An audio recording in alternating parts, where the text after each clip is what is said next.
लोग रुद्राक्ष पहनते हैं और कईयों के घर में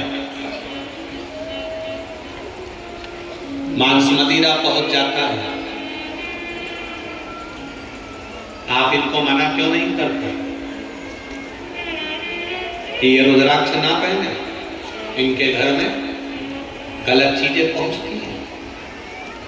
हम कहते हैं अगर रुद्राक्ष इनके गले तक पहुंचा है, रुद्राक्ष अगर इनके घर तक पहुंचा है, तो एक ना एक दिन भोलेनाथ पहुंचकर ये गलत चीजें भी बंद करवा देगा, ये निश्चित है।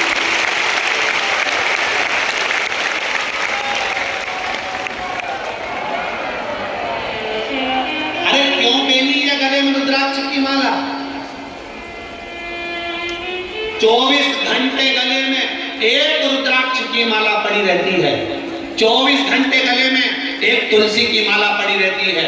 24 घंटे गले में एक तुलसी एक रुद्राक्ष क्यों पड़ा रहता है? उसका क्या कारण है? क्यों तुलसी की माला गले में रहती है? क्यों रुद्राक्ष की माला गले में रहती है? उसका एक कारण है, हम पानी पतासा खा रहे हैं, भगवान को भोग नहीं लगा सकते। हम चाउमीन खा रहे हैं, भगवान को भोग नहीं लगा सकते, क्योंकि ठेले पर खड़े होकर खा रहे हैं, दुकान पर खड़े होकर खा रहे हैं। तो हम गले में रुद्राक्ष तुलसी की माला इसलिए पहनते हैं कि हम जब भोजन ग्रहण करें, अंदर जो निवाला जाए वो तुलसी की माला से, रुद्राक्ष की दाने से टच होकर जाएगा तो पवित्र बन जाएगा, पवित्र बन जाएगा। जरा विचार करिएगा,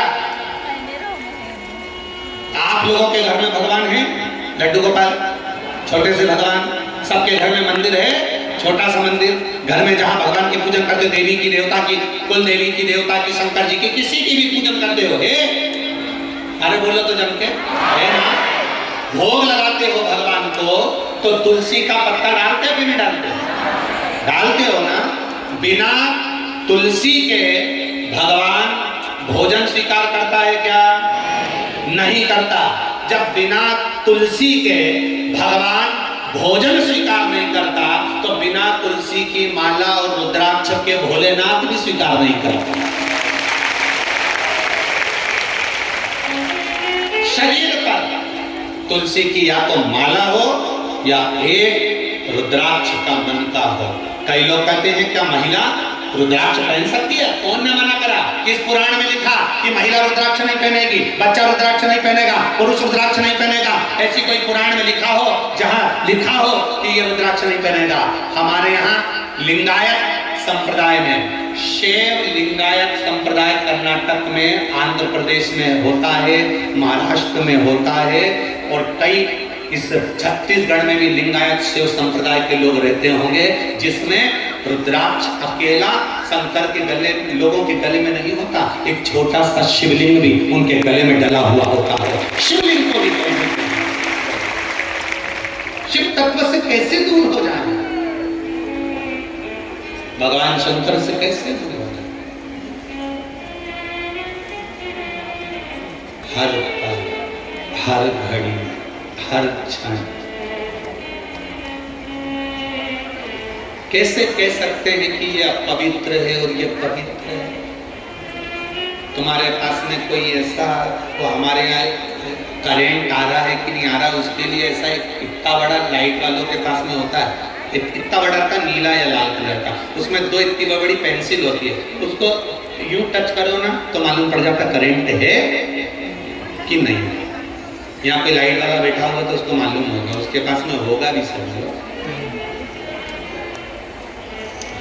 कितना बड़ा रहता है, लंबा सा, उसमें दो डोरी रहती है और टच करता है इधर से और मीटर यूं घूम जाता, करंट है कि नहीं? अच्छा ये बताओ, करंट देखने का तो मीटर मिलता है कि करंट है कि नहीं है? अब पवित्र और अपवित्र देखने का भी कोई मीटर मिलता है?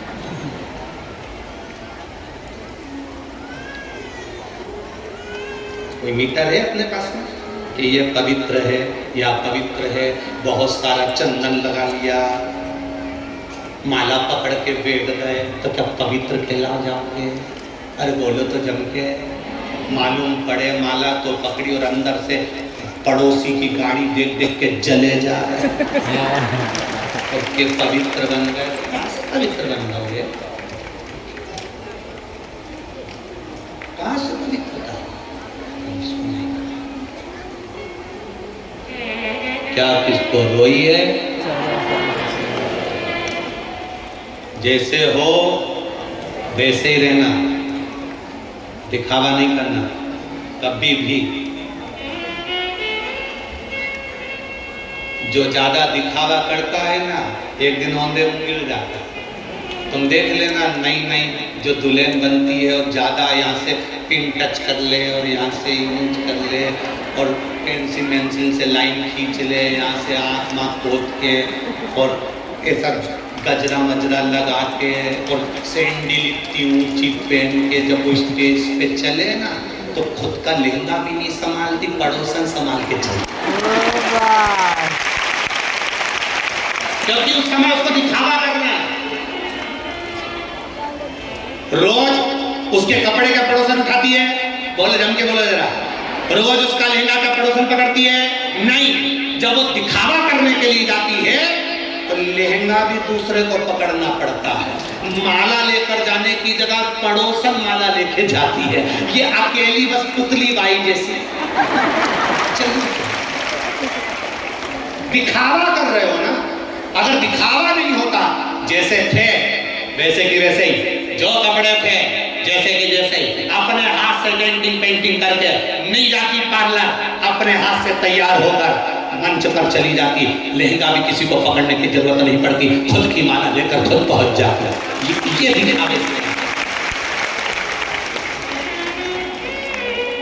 अब कई लोग पशुपति व्रत करते हो, दिखावा देखिए सुबह से, आज मेरा पशुपति का व्रत है,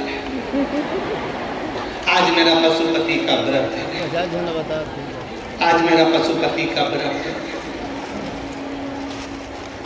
सुबह से थाली तैयार कर रही, आवाज लगाई, थोड़ा सा कच्चा दूध रख देना भगवान के लिए, आज मेरा पशुपतिनाथ का व्रत है। बहू ने कच्चा दूध लाकर रख दिया, थाली लगाने लगी, यहाँ कंकु का डब्बा रखा था, कौन ले गया? आज मेरा, बोलते जाओ पशुपतिनाथ। इतने में बहू दौड़ के, मम्मी वो रखा डब्बा, निकाल के दे दिया।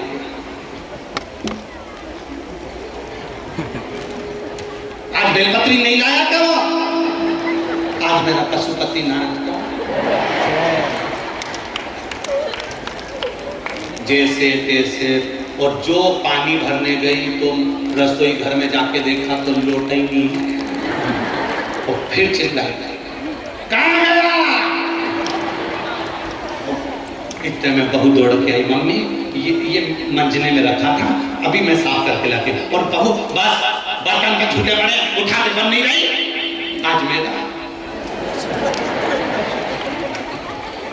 और पूरे घर में तांडव मचाती हुई पूजा की थाली लोटा लेके मंदिर में पहुंची। इतने में वहां पर जाकर देखा कितनी गंदगी पड़ी। आज मेरा, और वहां पर जाकर भी चिल्ला चोट करे, शिव जी का पूजन करी, फिर आ गई, दोपहर में थाली रख दी, दिन भर खूब चर ली, और फिर हलार मलार करके शाम को फिर पूजन की तैयारी कर कर दिए का रखे, डब्बा रखा था मैंने घी का और बत्ती का, कहाँ गया? मम्मी ये रखा, प्रसाद छिप गया क्या? देखते जरा, खीर बनाई क्या, हुआ बनाया, जो भी बनाया ला दे जल्दी से,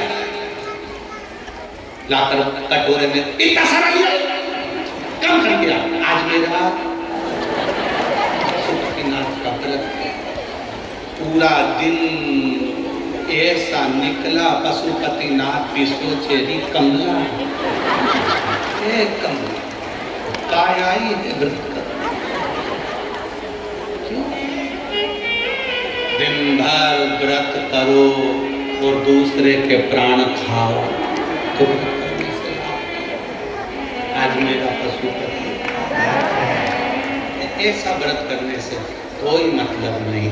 जिस दिन तुम्हारा व्रत हो उस दिन किसी को मालूम तक ना पड़े कि आपका व्रत है। आप पूजन की थाली लेकर चल पड़े। एकांतेश्वर किसी को ना मालूम पड़े कि आपका व्रत है। इतनी चिल्ला चोट मत करो कि आपका व्रत है। आप खुद थाली लगाओ, खुद भगवान के लिए प्रसाद सेको। अपने मायके जाती हो, मायके में तुम्हारा पति जब तुम्हें लेने के लिए आता है, बोलो जम के, सही है कि गलत है? मायके में जब पति लेने के लिए आता है तो सास अर्थात मायके में माँ कह देती है, भाभी कह देती है, जीजी आज तुम जीजा जी के लिए भोजन बना लो, क्योंकि तुमको मालूम उनको कैसा स्वाद लगता है। तो तुम बैंगन की सब्जी बनाती हो, उनको बैंगन की अच्छी लगती है। तुम कद्दू की सब्जी बनाती हो, उनको कद्दू की अच्छी लगती है। तुम अपने हाथ से बनाती हो क्योंकि तुम्हें मालूम है तुम्हारे पति को कैसा स्वाद चाहिए, कैसा भोजन चाहिए। तुम्हारा व्रत है तो प्रसाद भी तुम बनाओ, उसको मालूम है तेरा स्वाद कैसा। स्वयं बनाओ ना। 4 घंटे से बोल रही खीर बन गई का? पशुपति बन गई का? भगवान और बचा कुचा था तो 5 दिए मंदिर में लगा के छठा दिया दरवाजे पे लाई और माचिस मंदिर में भूल लिया। फिर दरवाजे पे बैठ गई, तब याद आई कि माचिस। अब यहीं से चिल्ला रही है, लागे।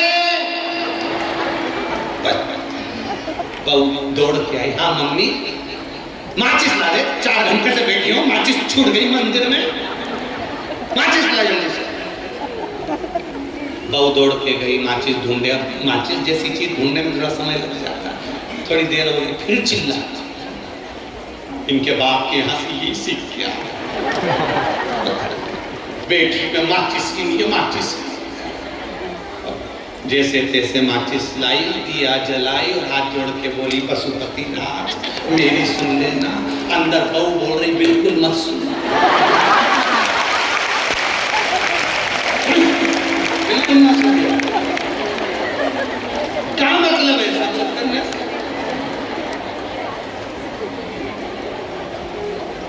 अरे भला करो भगवान सबका, भला करो, आता गया निधान सबका। हम तेरी संतान सबका भला करो, आता गया निधान सबका भला करो भगवान सबका। अब बोलिए, दाता गया